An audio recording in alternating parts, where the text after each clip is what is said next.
बंगोपसागर उपरे दुईटी घूर्णिबलय सक्रिय रही।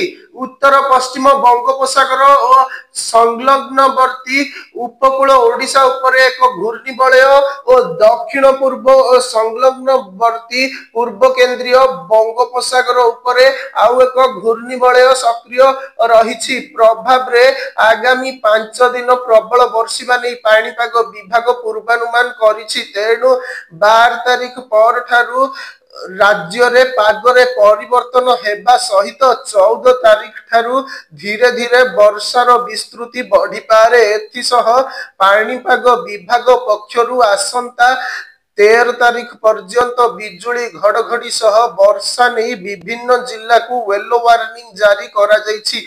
आंचलिक पाणीपाग विज्ञान केन्द्रर सूचना अनुसार बंगोपसागर रे सृष्टि होइथिबा घूर्णिबलय क्रमशः घनीभूत हेब फल रे दक्षिण पश्चिम मौसुमी वायु राज्य भीतर को प्रवाहित हेब। एहा परे 14 तारीख बेलू लघुचाप क्षेत्र सृष्टि हेब जहा मौसुमी को आहुरी सक्रिय करिब। तेबे लघुचाप सृष्टि हेले मौसुमी केउ दिगरे गति करिब ओ केउ जिल्ला रे एहार प्रभाव किभଳି रहिब ताहा स्पष्ट होई नाही।